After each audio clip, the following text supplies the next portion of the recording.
नमस्ते, मी शिल्पा आकार क्राफ्ट्समध्ये आपल्या सगळ्यांचं स्वागत करते.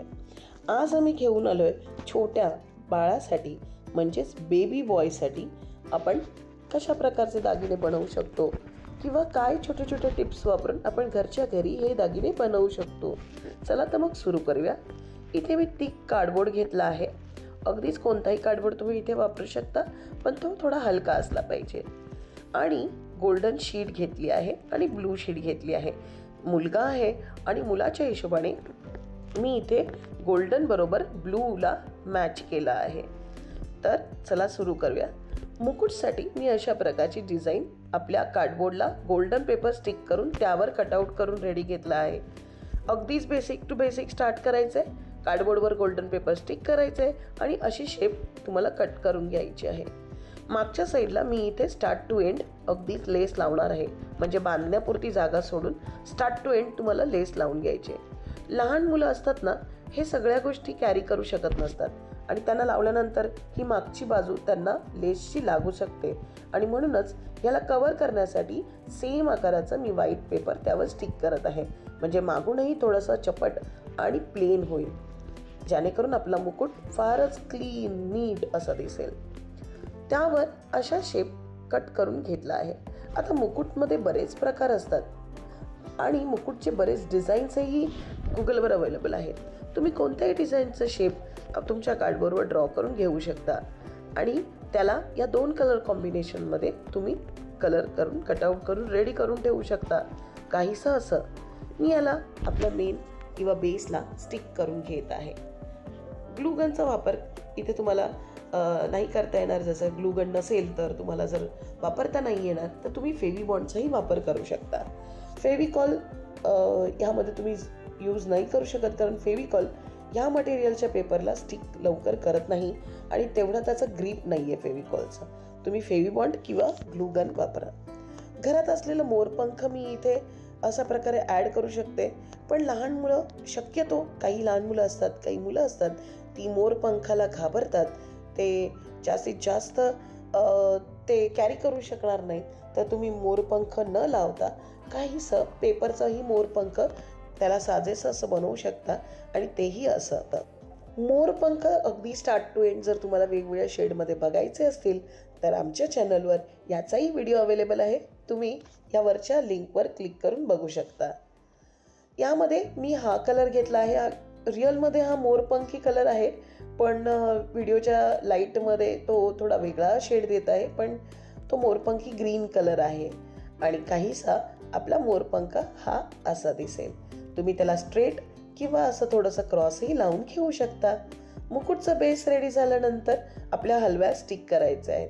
आता हलवा स्टिक करताना काय काळजी घ्यायची? हलवा स्टिक करताना फेविबॉन्ड किंवा ग्लूगन जिथे तुम्ही लावणार असाल तिथे लावताना खबरदारी घ्यायची, ते सगळीकडे पसरू नये आणि जर ते तिथे पसरलं तर त्या साईडचा जो पेपर आहे ना तो खराब होईल आणि निघाल्यानंतर तो खराब होईल. आता बऱ्याच जणांचे प्रश्न आहेत की हा हलवा निघेल का? नुसताच हलवा ग्लूगनने स्टिक होईल का?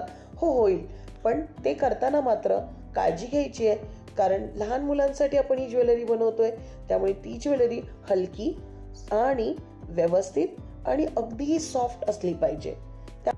मी इथे हलवा ही 2 वेगवेगळ्या साईजमध्ये घेतला आहे.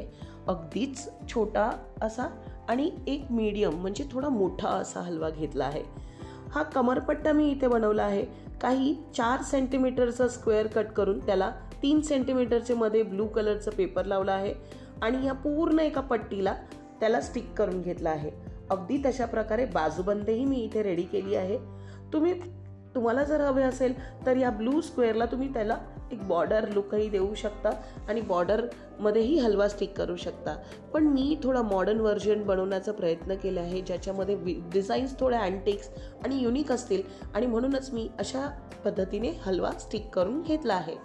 बाजूबंद झाल्यानंतर आपल्या माळेसाठी म्हणजेच बेबी बॉय किंवा मुलाला माळेमध्ये गळ्यामध्ये काय घालणार तर एक माळ, आणि ती माळ ओवायची कशी आणि त्याचं पेंडंट कसं बनवायचं हे मी इथे दाखवलं आहे.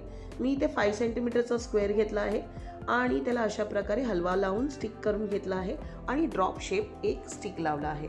मी इथे माळ ओवून घेतली आहे आता माळ म्हणजे हलवा ओवायचा कसा, याचे बरेच व्हिडिओ आमच्या चॅनलवर अवेलेबल आहेत. पण इथे मी तुम्हाला दाखवते बघा. 2 पदरी दोऱ्यामध्ये मी ऑलरेडी गोल्डन जे मणी आहे ते ओवून घेतले होते. त्या 2 दोऱ्यांमधलं अंतर फाकवायचं, त्यात आपला हलवा फिक्स करायचा आणि फॅब्रिक ग्लूच्या मदतीने इथे जरुरी आहे की प्रत्येक हलव्याला तुम्ही फॅब्रिक ग्लूने स्टिक करत चला. त्याने काय होईल, त्याने आपला हलवा जराही निघणार नाही आणि ही माळ अशीच्या अशी अगदी यूज करेपर्यंत राहील. तुम्ही करून बघा हे तुमचं एक्सपेरिमेंट. जर तुम्ही फॅब्रिक ग्लू नाही वापरलात तर नक्कीच हलवा पडणार.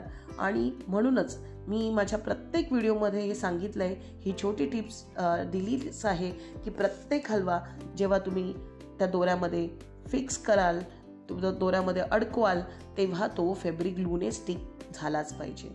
दोन्ही माळांना मी एकाच वेळेला गाठ मारून घेतली आहे आणि त्या पेंडनवर स्टिकून त्यालाही मागच्या साईडने असा पेपर लावून घेतला आहे, जेणेकरून आपल्या लहान मुलाला ते टोचू नये. आपण जेव्हा लहान मुलांसाठी दागिने बनवतो ना, तेव्हा फार काळजी घेतली पाहिजे की ते कम्फर्टेबली कॅरी करू शकतील की नाही. आपण जी लेस घेतली आहे ती कितपत त्यांना टोचणारी तर नाही आहे ना. आपण जे काही प्रकार बनवणार आहोत किंवा जे ज्वेलरी त्यांना घालणार आहोत, ॲटलिस्ट त्यांनी ते 1-1.5 तास तरी त्यांच्यावर ते कॅरी केले पाहिजेत. अशा पद्धतीने ते बनवले गेले पाहिजेत. हा आहे हार,